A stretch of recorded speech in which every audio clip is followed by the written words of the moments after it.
Interstellar Archaeologists. Chapter 1. Dr. Maru gazed out the viewport of the Stargazer as it drifted through the inky blackness of space. The weight of her mission pressed heavily on her shoulders. As one of the most renowned interstellar archaeologists in the galaxy, the fate of the entire Milky Way now rested on her skills and knowledge. For decades, stars across the galaxy had been mysteriously winking out. Entire solar systems were being enveloped in an ever-growing shroud of darkness. The Galactic Alliance Council feared that if left unchecked, the galaxy would become devoid of life within a few generations. As humanity's most accomplished xenoarchaeologist, the Council had entrusted Dr. Maru to investigate an ancient alien civilization known as the Keplians, in hopes their long-lost secrets could reverse the galactic crisis. Isa knew she had been given an incredible honor, but the enormity of the task filled her with self-doubt. What if I fail? Isa thought, her stomach churning. Billions of lives across the galaxy are depending on me. But what if I'm not up to the challenge? She thought back to her years training at the academy, constantly struggling to prove herself in the male-dominated field of archaeology. Despite her expertise, she still felt like that young cadet desperate for validation. Isa took a deep breath, straightening her posture. She could not afford to be crippled by insecurity. The Council chose me because I'm the best there is, she told herself. I discovered things no one else could. I succeeded where others fail. I can do this. The doors hissed open behind her, and she turned to see Jax entering the bridge. Her second-in-command flashed a grin as he took his seat at the ship's controls. Ready to make history, boss? He asked, prepping the engines. Isa gave a thin smile in return. As ready as I'll ever be. She clasped her hands behind her back to hide their trembling. It was time to find some answers about the ancient Keplians. Answers that could determine the fate of the entire galaxy. Chapter 2. The Stargazer dropped out of hyperspace in the Kepler-62 system, a red dwarf sun flickering in the distance. Looming before them was the archaeologist's destination, Kepler-60 dwarf. Through the view screen, Isa could make out the milky blue orb of the ocean world. Massive storm systems swirled across its surface. This lonely planet on the fringes of the galaxy was humanity's best hope for survival. Take us into orbit, Jax, Isa ordered. Let's get to work. Jax deftly maneuvered the ship into a high sweeping orbit above Kepler-60 dwarf. Isa knew 6 months ago there had been nothing here but endless windswept oceans. But that was before the first survey drones detected evidence of an ancient civilization beneath the waves. Isa turned to her crew gathered on the bridge. Rena, the expert on alien cultures, Lucas, the physicist, Tara, the engineer, and Kovacs, the geologist. Along with Jax, they were Isa's hand-picked team, chosen for this mission for their unique skills. They called themselves the Stargazers. It's time we learn what secrets this planet is hiding, Isa said. Our preliminary scans indicate most of the Keplian ruins are about 1 kilometer down. Tara grinned. Then it's a good thing I updated the exosuits with new shielding and propulsion systems. Grab your gear and meet me in the cargo bay, Isa ordered. We're taking the submersible down for a first-hand look. A few hours later, Isa stepped off the Stargazer's lift wearing the hulking deep-sea exosuit. The other 5 Stargazers were similarly equipped. Isa turned to our 5C8, her exploration droid, and said, "You're in charge up here, monitor all systems and update the Council on our progress." Beep boop, R5 chirp. Probability of discovering vital information to save the galaxy currently at 36.72%. Issa raised an eyebrow. Let's see if we can get those odds a little higher. The Stargazers boarded the two-person submersibles and undocked from the ship. Kepler 60th's stormy atmosphere buffeted the subs as they descended toward the planet's surface. Through the viewport, Issa glimpsed the shadowy contours of colossal ruined structures lurking beneath the waves. A spike of excitement ran through her. For years, she had studied the Keplians in dusty archives and artifacts. Soon, she would be the first person to set foot inside their ancient cities. The subs broke through the churning ocean waves and dove into the darkened depths. Issa activated her suit's lights, spearing through the gloom to reveal the alien metropolis on the seafloor. It was a sprawling complex of domes, pyramids, and cubes linked by soaring arches. Titanic statues of robed figures stood watch over the ruins. Issa gasped at the sight. "Magnificent," she whispered. "Just imagine this civilization at its height." Beside her, Jax gave a low whistle. Hard to believe they could manipulate gravity, space, and time. Makes you feel pretty small. "Then let's go make some big discoveries," Issa said. "We have a galaxy to save." Chapter 3. The two submersibles cruised above the seafloor, while the Stargazers gazed through the viewports in awe. The scale of the ruins was breathtaking. Issa could scarcely believe an entire advanced civilization had once thrived here, masters of technologies that now seemed like magic. Issa maneuvered her sub closer to a tower that resembled a colossal tuning fork. There were symbols engraved across its surface that she longed to study and decipher. How she wished she could walk freely down these alien avenues rather than simply poke around the ruins in her bulky exosuit. But the crushing water pressure at this depth made that impossible. "Jax, put us down here," Issa said, spotting a domed structure covered in ornate carvings of stars and galaxies. As the sub touched down, she popped the hatch and climbed out, her exosuit's metal limbs propelling her towards the building. Up close, Issa could see crystalline windows set into the curved walls. She activated her suit's laser cutter and carved open an entrance. Pulling herself inside, Issa found a spacious chamber filled with banks of mysterious machinery and alien control panels. Everything was covered by a fine layer of silk. "I'm picking up faint energy readings," Jax reported over the radio. "Some of these systems might still be active." "Let's find out," Issa said. She brushed sediment off one of the panels, revealing smooth glyphs that glowed pale blue at her touch. With mounting excitement, Issa and Jax methodically swept their lights over the ancient consoles, documenting anything they found. The Keplians had been masters of gravitational wave technology, Issa recalled. Perhaps this had been one of their engineering facilities. If we can decipher how their tech works, Issa realized, it could hold the key to stabilizing the failing stars across the galaxy. Here, beneath an alien ocean on the edge of known space, might be the knowledge to save the billions of lives counting on her.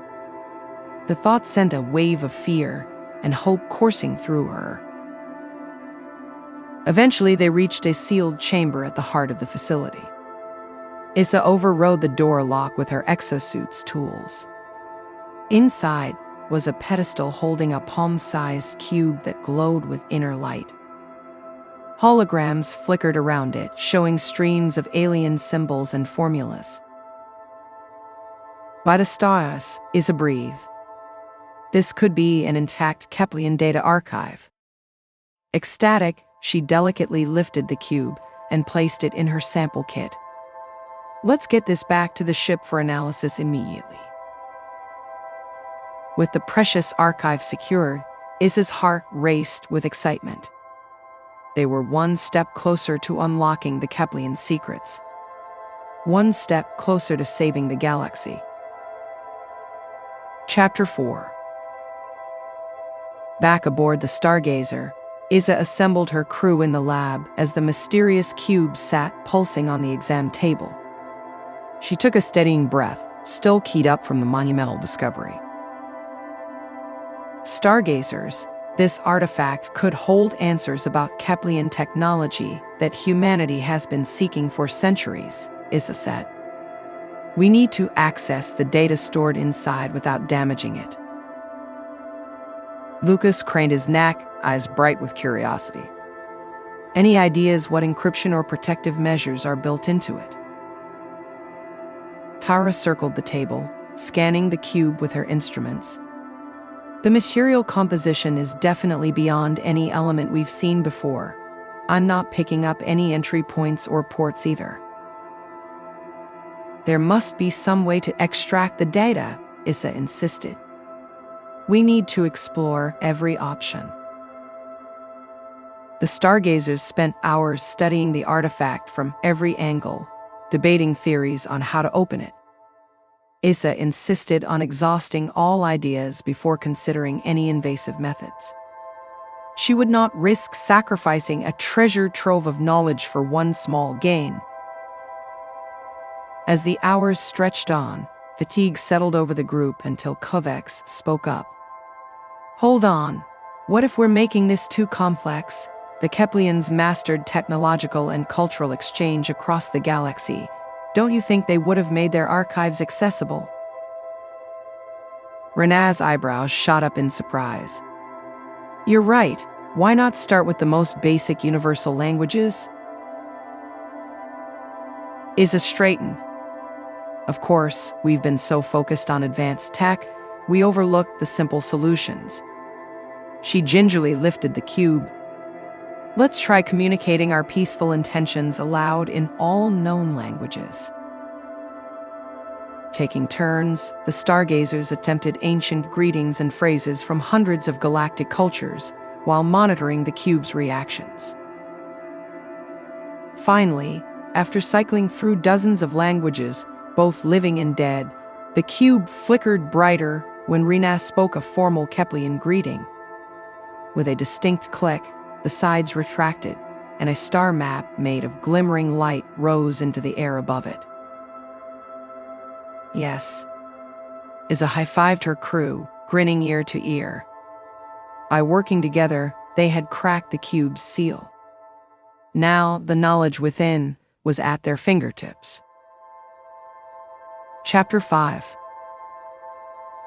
On the bridge of his warship, the Gristhal commander, Razgul, studied reconnaissance reports coming from the remote Kepler-62 system.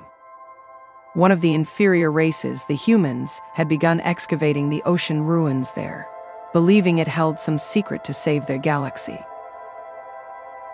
Razgul bared his jagged teeth in disdain. The weakling humans and their intergalactic allies knew nothing of unlocking true power. The secrets of the ancients belonged to Gristhal alone, and Razgul would seize them by force if necessary. For too long, the Gristhal had been excluded from the galactic community. Shunned for their warrior culture and aid, they languished on their harsh volcanic homeworld, relegated to the margins of society. But unlocking the technologies of fallen civilizations would change everything. The ancients' artifacts would make the Gristhal unstoppable. The galaxy would have no choice but to bow to his people's strength. Helmsman, set course for the Kepler system. Full speed, Razgul growled. It's time we claimed what is rightfully ours. The journey took several sleep cycles even at hyperspeed. When Kepler-62 at last appeared on the view screen, Razgul studied the insignificant human explorer vessel in orbit over the planet. Boarding it would pose little challenge, for his elite soldiers. Leaving his second-in-command in charge, Razgal docked a transport shuttle in the warship's hangar and descended toward the planet alone. He would assess the human activity firsthand before launching a full-scale assault. Razgal's shuttle plunged into the dark ocean depths. Through the viewport, he glimpsed the cyclopean contours of a sunken city. It was the work of the ancients, just as the archives had indicated. The secrets contained here would be the salvation of Gristhal. He set his shuttle down some distance from the humans' camp to avoid detection. Deploying his amphibious exosuit, Razgal set out across the seafloor, moving stealthily despite his suit's bulky frame. Soon he observed the humans excavating some manner of technology from the ruins. So the rumors were true, the weakling race was meddling with things far beyond their comprehension. Such power belonged solely to the destined Gristhal. Razgal would seize the ancients' relics himself, slaughtering any who dared stand in his way. Then his people would take their rightful place, ruling the galaxy. Chapter 6. In the days following the cube's activation, Issa and her team worked non-stop analyzing the wealth of new data it contained on Keplean science and history. Though much of the knowledge was cryptic, it gave them incredible insights into the lost civilization. One discovery in particular filled Issa with hope and dread: repeated references to something called dark energy. According to the Kepleans' records, they had learned to generate and control dark energy as a boundless power source. However, manipulating it had proven catastrophically dangerous. Though she had studied dark energy academically for years, the concept of harnessing it to power machines was revolutionary. Issa's mind reeled at the possibilities and the risks. Dark energy permeated the entire universe, but remained little understood, even by today's top physicists. Trying to control something so infinitesimal yet vast could have reality-altering consequences. Issa wondered if this was what had ultimately doomed the Kepleans. Yet, if they could stabilize a dark energy reactor, even a miniature one, the potential applications were almost unimaginable. They could create propulsion systems capable of circumnavigating the galaxy in days instead of decades, or induce controlled gravitational waveforms to reignite dying stars and battle entropy across the universe. The scientist in Issa trembled with excitement. Dark energy could be the key to halting the spread of darkness and saving trillions of lives. But she also felt the immense weight of responsibility. Were there some doors humanity was not meant to open?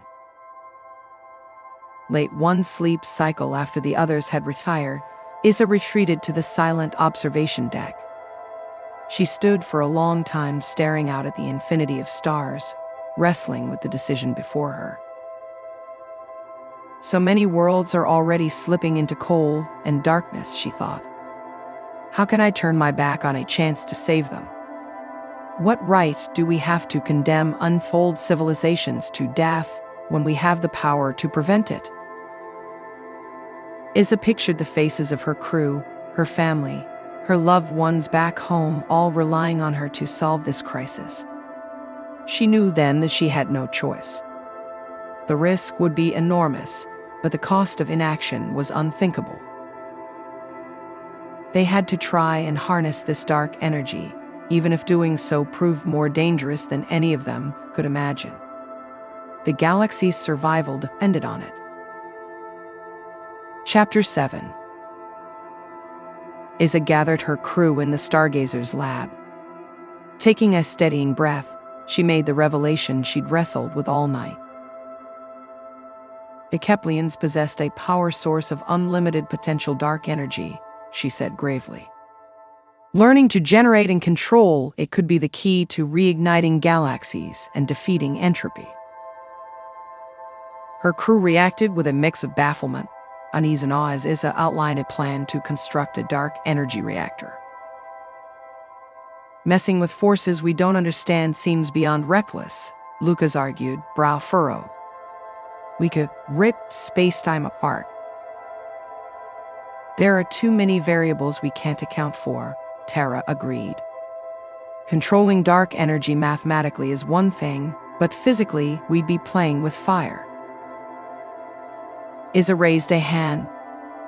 Believe me, I understand the risks better than anyone, but we're racing against time across contracting galaxies. If we do nothing, trillions will perish. We have to try, even if success seems impossible. She activated the star map from the Keplean archive. Based on these space-time coordinates, I believe the Kepleans constructed a network of stable wormholes for rapid transport. If we can find them, we could return to the Milky Way in days instead of years. That changes things, Rena admitted. We'd have faster access to resources and mines across the Alliance. Jax crossed his arms. It's still a long shot, but we've beaten long odds before. I trust the captain's instincts. One by one, Issa's crew voiced their support. Their faith in her leadership filled Issa with renewed confidence. By working together, they could achieve what once seemed unimaginable. There was no time to waste. While Tara and Lucas developed miniature dark energy prototypes, Kovacs and Rinas searched for clues on wormholes within the archives. Meanwhile, Issa and Jax piloted the submersible to scout the ruins for any indication of tunnels through space-time. Days later, their diligence paid off. Kovacs burst onto the bridge, face flushed with excitement. I've got it. There's a gateway described in the archives. It could be our wormhole. He rushed them to newly decoded star charts, identifying a specific set of coordinates beyond the planet's atmosphere. Issa grinned as she gazed at the navigational data. Outstanding work, everyone, she said, pride swelling in her chest. Now let's go chart ourselves a shortcut across the galaxy. Chapter 8. From the shadows of Kepler 62F's ocean floor, Razgal watched the human archaeologists excavate another Keplean site. Scowling beneath his helmet, he calculated the optimal plan to ambush and slaughter them. Soon, their primitive lives would be forfeit, and the power of the ancients solely his. Razgal commanded the attack be launched in swift, relentless waves to crush any resistance. His soldiers were conditioned for total obedience and ruthless efficiency. The weakling humans would stand no chance, especially at this crushing depth. At Razgal's signal, a dozen elite Grizzle warriors propelled themselves from hidden alcoves, unleashing volleys of plasma towards the unsuspecting humans. Razgal bared his teeth in satisfaction as fiery explosions tore through the sea base, instantly killing many of the miners inside. Alarms blared through the chaos as returning fire peppered the Grizzle's armor. The commander howled in fury. The humans had adapted crude versions of ancient weapons for their own use. No matter. His warriors pressed the attack, exploiting breaches in the sea base to hunt down the remaining humans. Razgal barreled through the corridors, his clawed gauntlets eviscerating any survivors who crossed his path. Soon, the entire crew complement lay dead, their lifeblood dissipating into the freezing ocean. Leaving his soldiers to ransack the base, Razgal marched to the control room to examine the humans' discoveries. He inserted data spikes into the computer cores, siphoning all files on the ancients for translation back on his ship. As downloads completed, Razgal's second-in-command hailed him over the comlink. Commander, our scouts have tracked the human spacecraft in high orbit. It appears they have uncovered another archive from the ruins. Razgul's lips peeled back in a fearsome grin. Ready the warship for assault immediately. We will tear their ship apart and take the knowledge for Gristhal. This was only the beginning. Once his people conquered the ancient secrets of the Keplians, no force in the galaxy could oppose them. The Gristhal would finally take their rightful place as rulers of the universe. Chapter 9. Aboard the Stargazer, Iz's crew hustled to prepare for the first jump through the newly discovered wormhole. If the coordinates from the cube were accurate, the gate could transport them nearly 1,000 light-years closer to the Milky Way. Iza triple-checked their flight path and calculations. Passing through an artificial wormhole safely demanded extreme precision. But if they succeeded, her quest to unlock the Keplians' revolutionary technologies would gain tremendous momentum. She knew the risks were profound, both from the volatile dark energy experiments and the uncertainty of space-time travel. But she could not turn away, not with the fate of the galaxy at stake and so many worlds already succumbing to darkness. The drive to solve this crisis before it was too late consumed her. Course is locked in, Jax called from the helm. The wormhole should be opening any minute. Iza nodded, steeling herself. Take us through on my mark.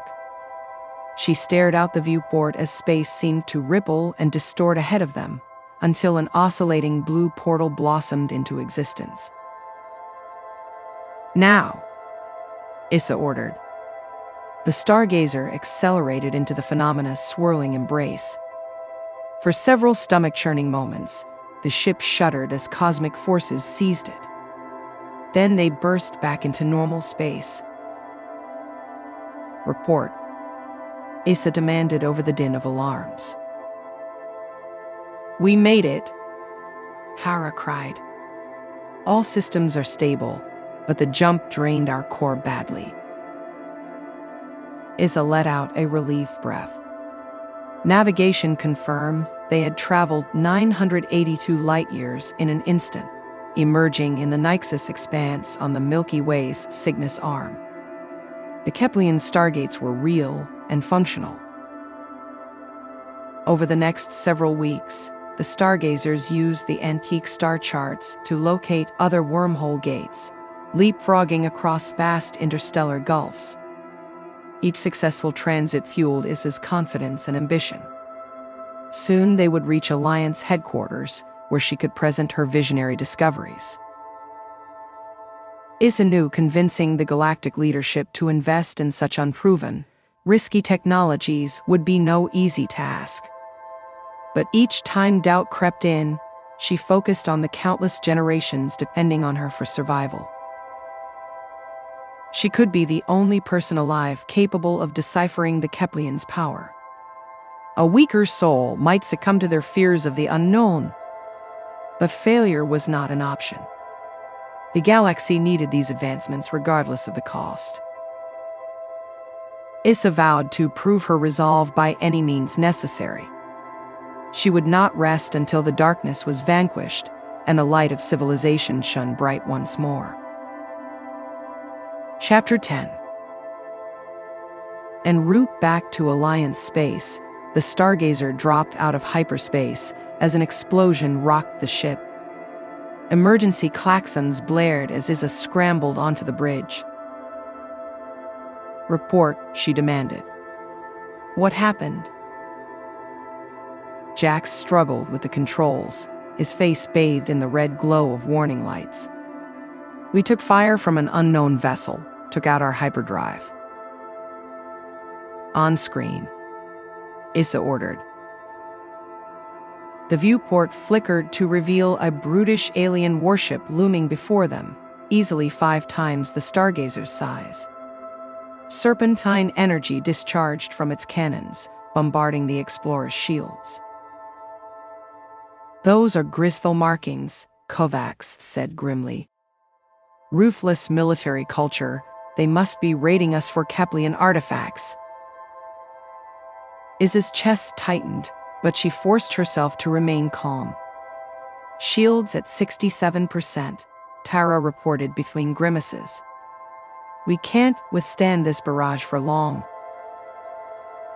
Razgul's gravelly voice cut over the comlink.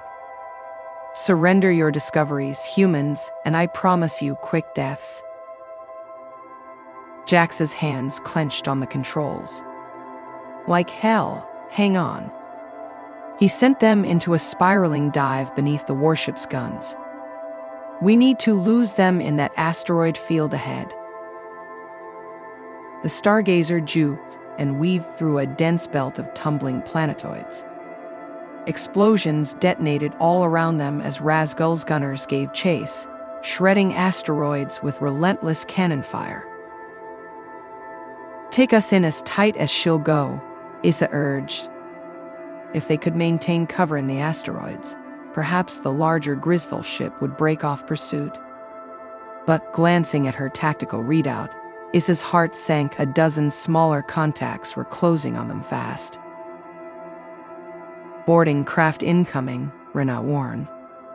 Moments later, the Stargazer shuddered under the impact of multiple hull breaches. Gristhal soldiers stormed through, slaughtering crewmen who resisted. Issa grabbed a pulse rifle from the emergency locker. Seal off the lab and get our defenses ready, she told her senior staff. We cannot let the Keplians' knowledge fall into their hands. Chapter 11. On high alert, the Stargazers prepared to repel the Gristhal boarders. Jax distributed weapons while Lucas and Tara hastily rigged the ship's systems and drones into countermeasures. Kovacs took up a defensive position by the lab door, rifle leveled. Muffled explosions and screams echoed through the corridors as the invaders ransacked the ship searching for their team and the priceless artifacts. Issa silently cursed herself for underestimating the Gristhals' capability and willingness to kill. So close to her goal, she could not fail now. Here they come, Jax warned, taking cover as heavy footfalls approached. Issa's finger hovered over the rifle's trigger. Without warning, the lab door became a shower of molten scraps as the Gristhal commander himself bashed through. Roaring savagely, Razgul backhanded Kovacs into a bulkhead before the others could react. Issa and Jax opened fire with pulses that dissipated harmlessly across the hulking alien's personal energy shield. With frightening speed for his size, Razgul seized Jax's throat in a crushing grip. Stop, Issa shouted, lowering her rifle. You win, we surrender. She raised her hand slowly. Razgul bared jagged teeth in a grin, flinging Jax aside. A wise choice now. Where are the relics? Issa typed a command on her wristlink, opening the vault's biometric seals. Priceless Keplian artifacts and data crystals spilled out. With a victorious growl, Razgul stepped toward the cache. But as he reached for a device, blue current suddenly arced across his armor. He howled in pain and rage. You deceive me. Securing the technology was all that mattered, Issa said coldly. Lucas nodded, having rigged the electromagnetic trap. Roaring, Razgul backhanded Issa brutally across her face. Pain exploded through her skull as she collapsed, tasting blood. Through fading consciousness, she watched helplessly as the Gristhal commander seized her crew and the precious artifacts. When Issa came to sometime later, she found Razgul's lieutenant ransacking the bridge with several warriors. Where is Commander Razgul? Issa demanded, too disoriented to stand. The Gristhal chuckled darkly. Transporting the prisoners and relics back to our warship as we speak, though I am under orders to provide escort. He leveled his plasma cannon almost lazily at Issa. She closed her eyes. Before he could fire, proximity alarms blared. Alliance vessels had just dropped out of hyperspace. "Curse those meddlers," the lieutenant snarled. "Back to the shuttle." As the boarders fled, Isa crawled back to her feet. She had failed utterly. Now the Gristhals possessed two of the most important Keplean archives, and they held her crew hostage. How could she hope to convince the Alliance of her plan's merit after this disaster? Chapter 12. On the Gristhal warship, Razgal examined his stolen treasures, ready to slaughter the human prisoners once they were no longer useful. But first, he thought with a savage grin, some interrogation. "You will unlock the relic's powers for Gristhal," he demanded, shoving Issa roughly into a chair. When she defiantly spat blood on his armor, Razgal lashed her face with a backhand. Jax shouted and struggled violently against his captor's grip. "That's enough," came Lucas's voice. He stood tall, maintaining surprising dignity despite his bindings. "Hurting us gains you nothing. Let us study the technology cooperatively. We all want the same goal of saving our civilizations."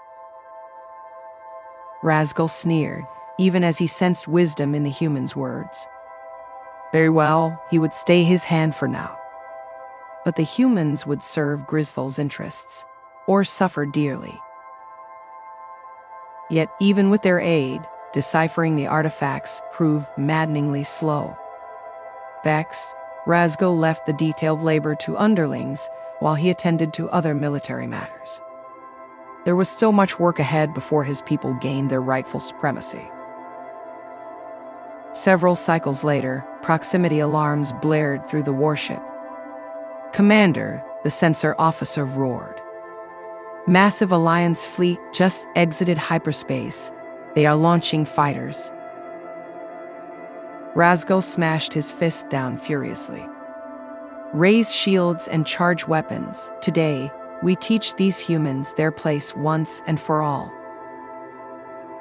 He marched to the bridge as rounds from Alliance cruisers impacted harmlessly against the Gristhal shields. Razgal barked a harsh laugh. "Target their flagships and fire." Green plasma beams lanced out, scything into Alliance armor.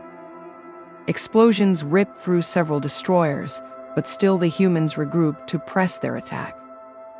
Razgal grudgingly admitted they had bravery, if not wisdom. "Commander, our telemetry intercepted a transmission," his second reported. "The human archaeologists are requesting extraction by the Alliance." Razgal slammed a fist against the bulkhead. "I want those traitors dead. Launch hunter-killers to annihilate their system craft." Leaving the bridge secure in his crew's loyalty and skill, Razgal stalked toward the lab, holding his human prisoners. They would suffer dearly for this betrayal. As the battle raged around them, victory hung in the balance. But Razgal swore the Ancients' power and destiny belonged to Grisval alone. Chapter 13. Battered and demoralized, Isa sat alone in her private quarters aboard the Alliance cruiser, struggling to see a way forward after her catastrophic failure.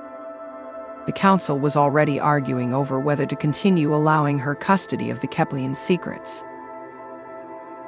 She stared at her reflection, an angry purple bruise marring her cheek where Razgal struck her. The shame and defeat weighed heavily on her. "I was so arrogant to think we could master forces beyond our comprehension," she thought bitterly.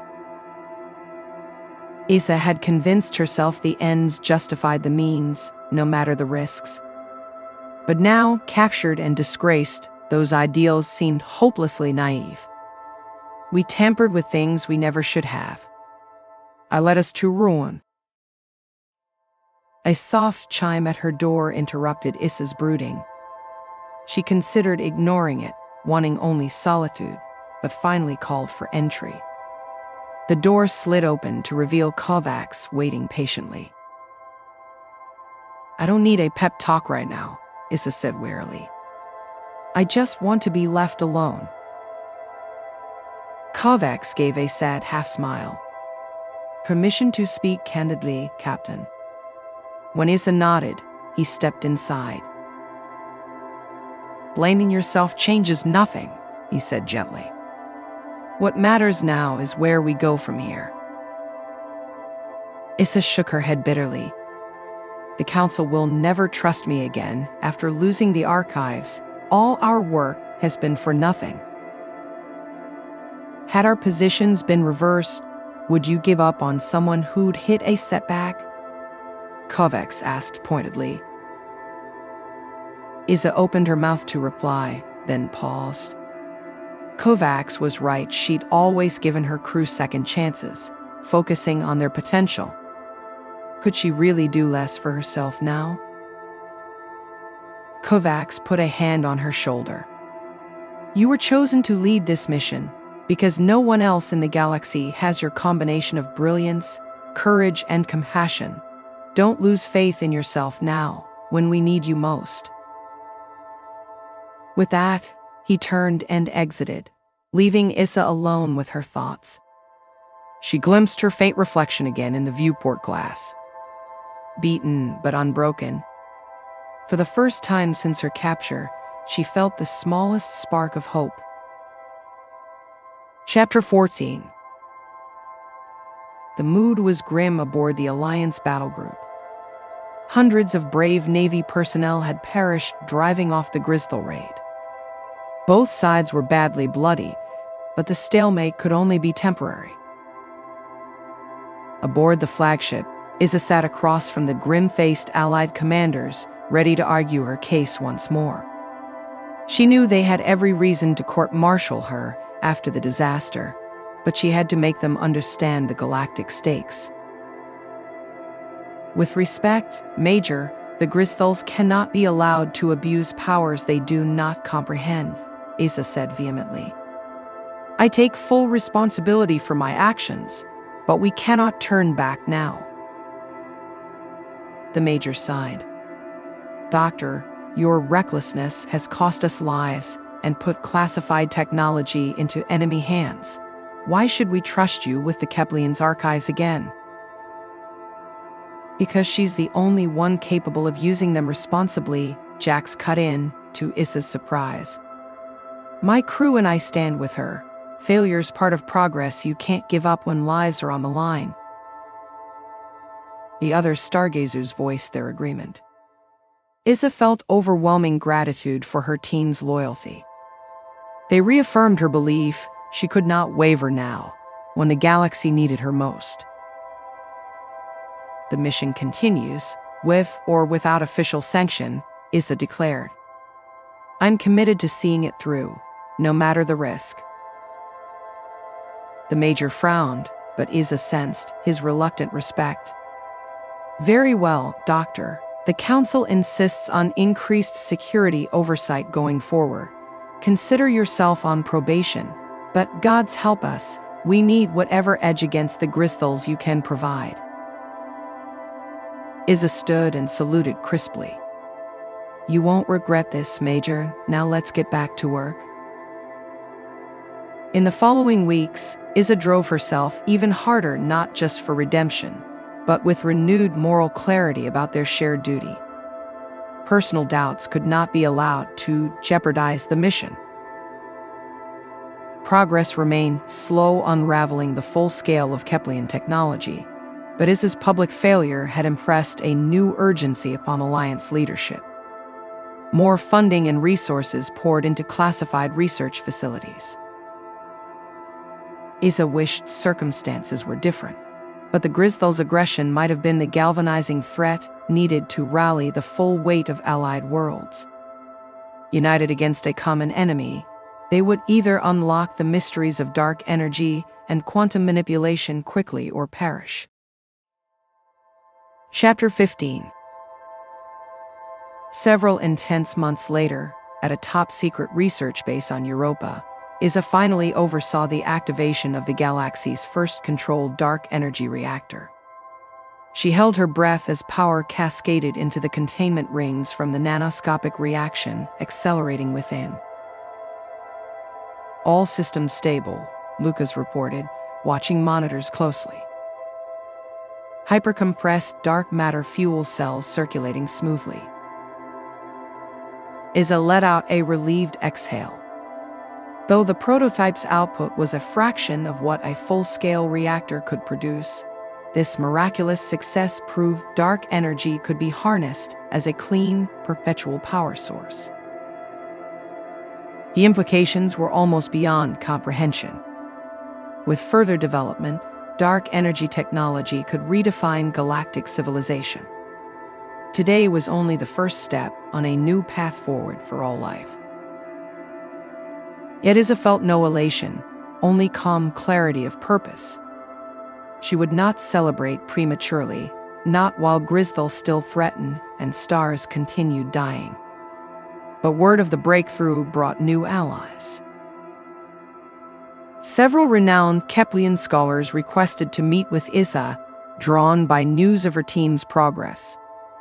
She welcomed them aboard the newly refitted Stargazer, where Rina led discussions on decoding the enigmatic race's history and culture. One sage alien physicist, Dr. Kex, became particularly intrigued by Issa's visions of applied quantum-scale engineering. His insights into matter compression and dark energy matrices advanced Issa's designs exponentially. Dr. Kex eagerly joined the Stargazers, saying he had awaited someone like Issa his whole life. At last, here was a mind both brilliant and ethical enough to wield technologies capable of destroying worlds or saving them. With Dr. Kex's expertise, they made rapid progress translating ancient schematics and building practical prototypes based on Keplian principles. Issa found it reinvigorating to have a colleague who shared her expansive vision. Within months, the first gravitational wave generators came online. Focused oscillations could counteract the contraction and entropy of aging stars to prolong their lifespans. Only small-scale trials so far, but a proof of concept. At an Alliance summit, Issa presented their landmark discoveries on ending the spread of darkness. Though controversial, support for the technology was gaining traction. Issa understood that Starlance, her proposed fleet of specialized ships capable of stabilizing entire sectors, represented a permanent leap for civilization. There could be no going back now. With new funding approved, construction commenced on the Starlance carrier fleet and an expansive dark energy reactor network permeating Alliance and neighboring territories. Though wary of unseen consequences, galactic leaders were united in realizing this represented the only hope to save their worlds. On Issa's recommendation, steps were taken to secure the technology against abuse by isolationist factions like the Gristhal. She took pride in having strengthened universal safeguards and oversight. But Issa knew she still had much to prove, both the potential of Keplian science and her capacity to wield it responsibly. The galaxy's equilibrium was forever changed, and with it, the fate of all life now rested on her shoulders. Chapter 16. Years passed.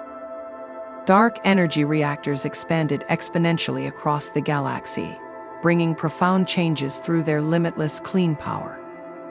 But the greatest transformation came as the Starlance fleet launched under Issa's command. Their maiden voyage targeted the Cygnus expanse, where entire solar systems were already succumbing to entropic decay. As the fleet dropped out of hyperspace, even Issa's breath caught at the sight of darkness, slowly strangling the stars. Bring gravwave generators online and commence stellar restoration protocols, she ordered her crew. The Starlances deployed in a spherical formation focused on Cygnus OB2, a dying cluster of massive O-type stars. Calibrated gravitational beam emitters began pulsating in precise counter-rhythm to the cluster's contractions. For several tense hours, the Starlands crews waited anxiously as their instruments measured the star's quantum states. Isa clenched her fists, knowing they would only have seconds to avert a catastrophic collapse. "Reactors at 98%, Dr. Kex reported.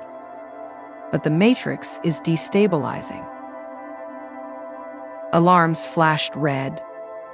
"Compensate with dark matter infusion, now," Isa ordered.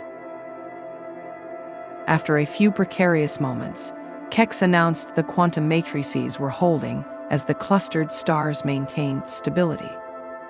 A cheer went up across the entire fleet. By minutely manipulating gravitational forces, they had halted entropy in a dying system for the first time. As the weeks passed, the fleet methodically replicated the process in other sectors that were fading towards cold extinction. Each time, Isa held her breath until she received confirmation that their efforts had succeeded in prolonging the stars' lifespans. With Isa at the helm, the courageous crews of the Starlances shone their light deeper into the void than any had dared before. Like seeds germinating across a darkened galaxy, Isa watched with pride as they planted the seeds of life and creation wherever shadow encroached. This was her life's calling. Chapter 17. On the bridge of her flagship, the Endeavour, Isa stood with hands clasped behind her back, reflecting on all they had accomplished. Against impossible odds, her team had unlocked the technological secrets of the ancient Keplians and forged something awe-inspiring from that knowledge. Since launching the Starlance initiative, they had reignited stars and galaxies once thought lost, changing forever the relationship between life, civilization, and the cosmos. Trillions now owed their lives and futures to Isa's revolution in quantum engineering. Such godlike powers of creation had changed Isa profoundly. No longer was she the uncertain cadet desperate to prove herself. She now bore the mantle of leadership with equanimity, dedicated fully to her principles. Isa believed deeply that with the capacity to aid others comes the moral duty to do so, no matter how difficult the task or dire the risks. Having glimpsed oblivion encroaching on the galaxy, she refused to stand idle when action could turn the tide. In her crew, she saw those same selfless ideals embodied. Here were the best scientific minds inspired by knowledge and compassion, not fear or hate. Together, their shared principles had made preserving life across the stars not just possible, but inevitable. The galaxy's lingering death was repealed. Yet Isa knew this was only the beginning. The timeless traditions and wisdom of galactic cultures must guide the awesome power now at civilization's fingertips.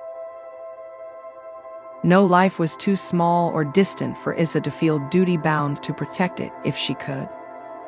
The Keplians had made grave mistakes, yes, but also achieved wonders. Isa would walk that tightrope without losing her way, she vowed. Principles were her compass. Though some still feared dark energy's destructive potential, Isa believed the only path forward was further into the light, guided by conscience and hope. She whispered a quiet prayer of gratitude for the opportunity to serve. Chapter 18. Floating in a light meditative trance, Isa found her consciousness drifting through visions of the ancient Keplian civilization, glimpsing fragments of their memories. Though not fully understood, the Keplian artifacts seemed capable of psychic resonance with Isa's mind. She witnessed the once breathtaking capital world of the Keplian Commonwealth at the height of its glory, a utopian world of artistry, philosophy, and technological wonders beyond imagination. Beings from across the galaxy came to study and prosper in peace. Then the visions darkened, and Issa felt the psychic echo of terror and despair as a rogue pulsar wave passed through the system, fatally disrupting its quantum, crystalline core. The entire planet became geologically unstable, requiring the total evacuation of the Keplean homeworld. Though they managed to establish colonies elsewhere, for the Commonwealth, it marked the beginning of a long, tragic decline over centuries of crisis and warfare, until their people were all but extinct. Yet even then, the surviving elders devoted themselves to preserving knowledge through coded artifacts distributed to the far reaches of space, hoping one day civilizations advanced enough to decode their messages would follow in their footsteps but avoid their downfall. Issa knew she was witnessing more than remote history. This was the living spirit of the Keplean civilization communing across time, trusting her with the torch lit from their age-old quest to overcome the looming darkness.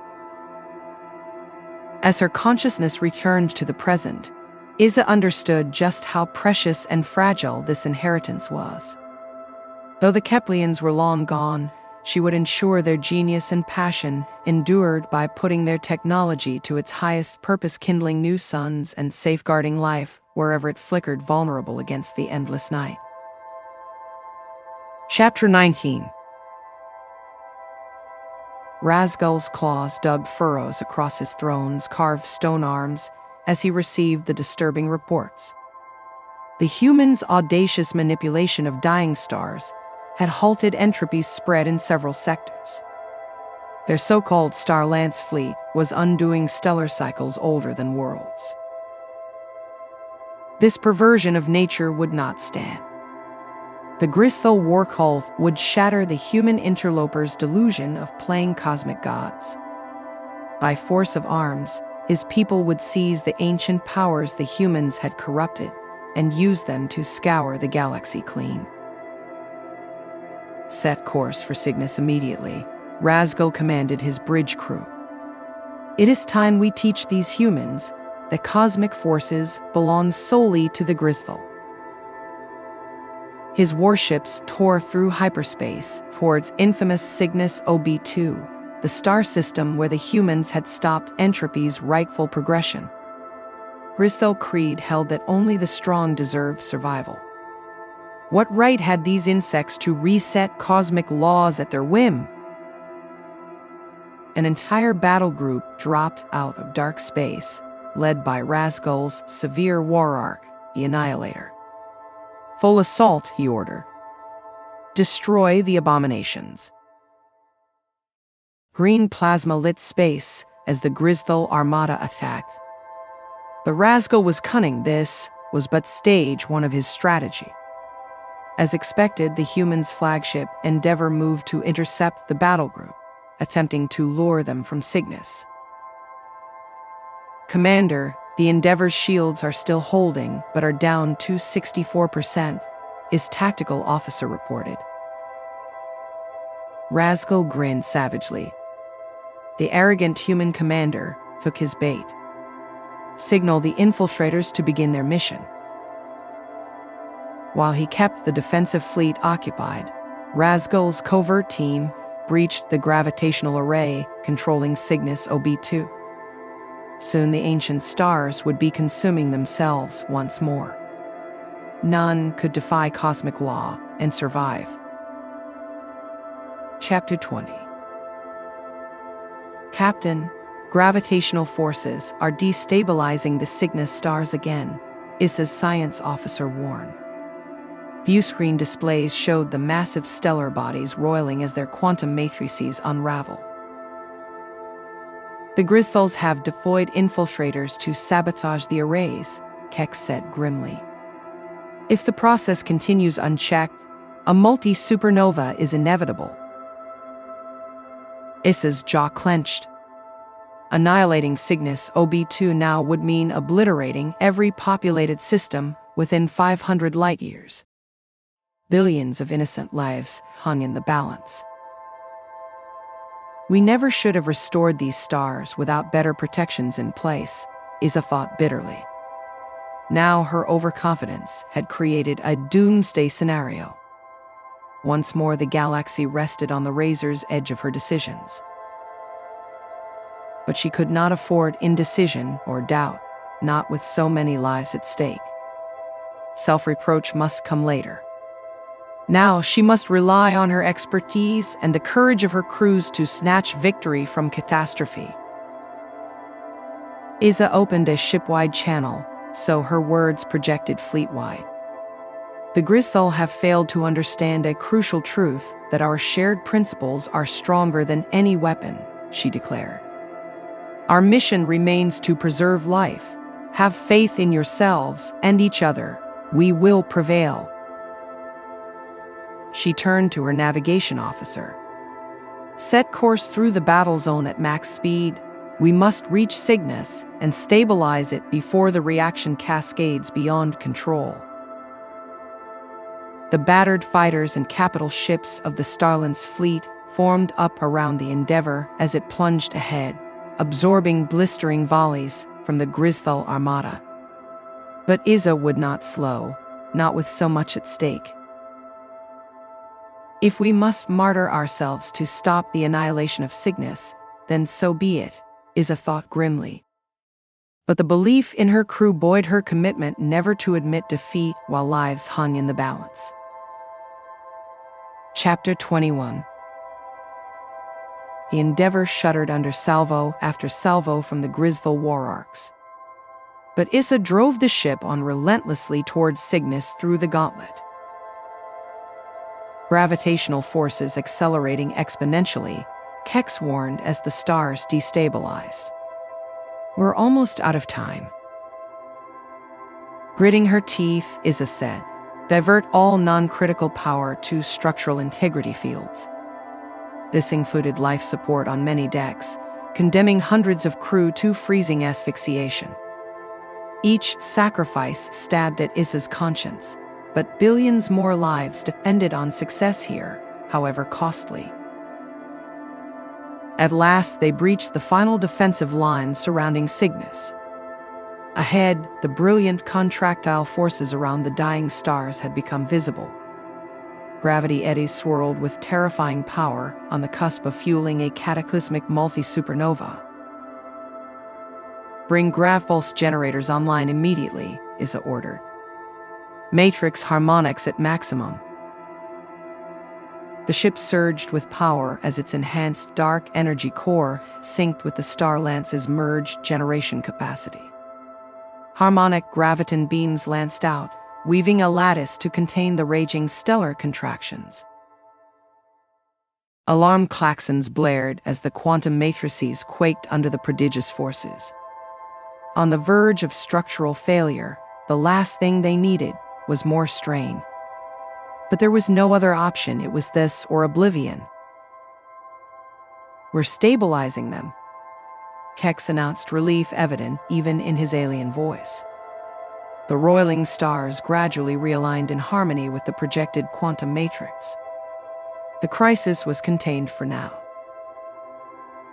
Isa allowed herself a moment of respite in her command chair.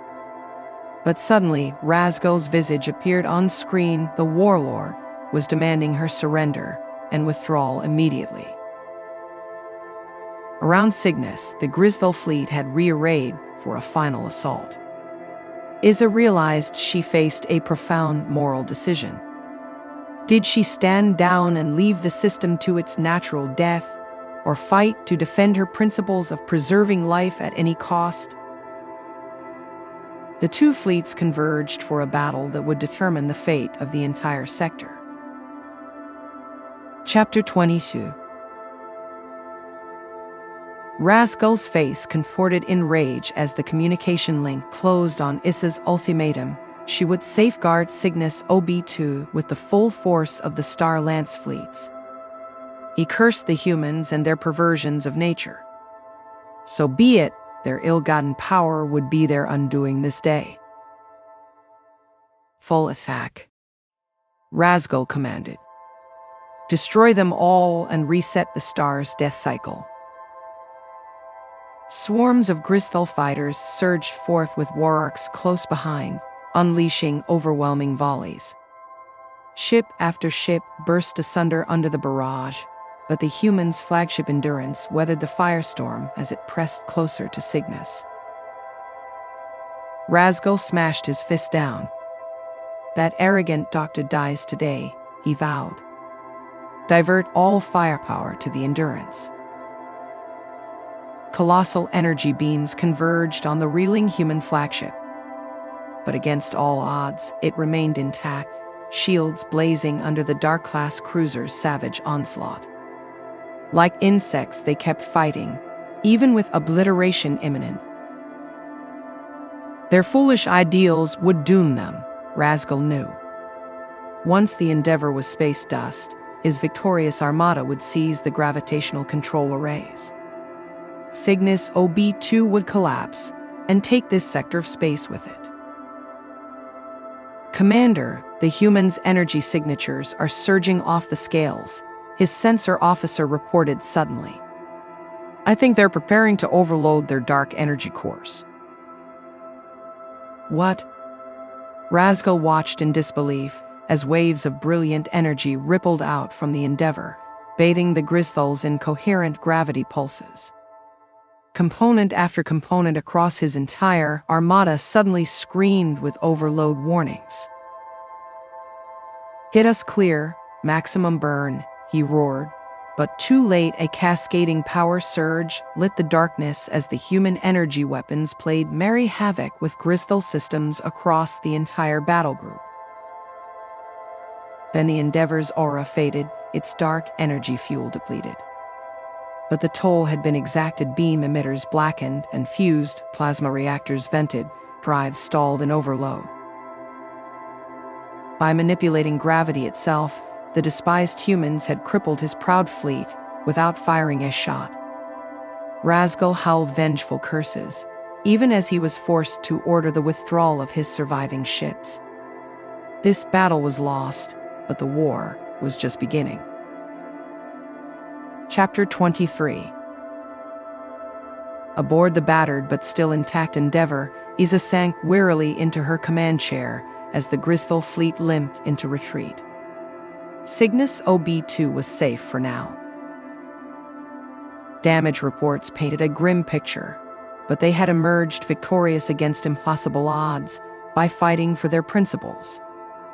Though forced to make painful sacrifices, Isa had refused to compromise the mission of protecting life.